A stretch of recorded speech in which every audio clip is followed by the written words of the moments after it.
I found it remarkable that you felt like you were from Mars, because I interviewed a guy who's some leader in something called the Aetherius Society, which was inspired by a guy named George King who lived in the UK. And one of their main contentions is that there are advanced civilizations on all the planets, and they particularly focus on Mars and Venus, which at first glance seems absurd, because those places are uninhabitable because of the environmental conditions.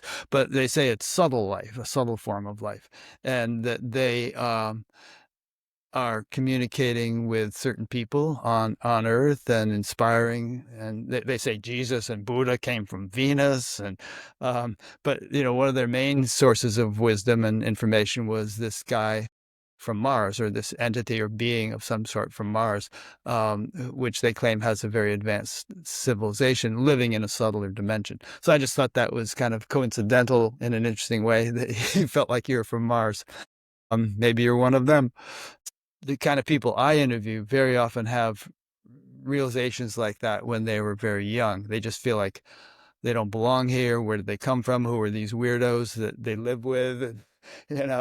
And I think there might be something to that, because I think a lot of us, if we're on a spiritual path, we're accustomed to a deeper reality, or we feel like we belong in a deeper reality that then is the norm we're born into.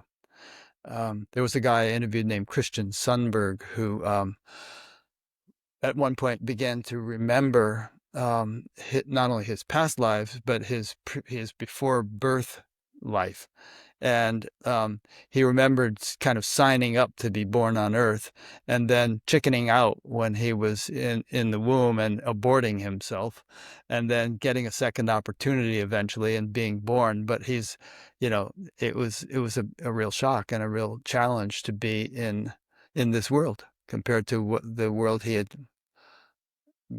dwelt in before.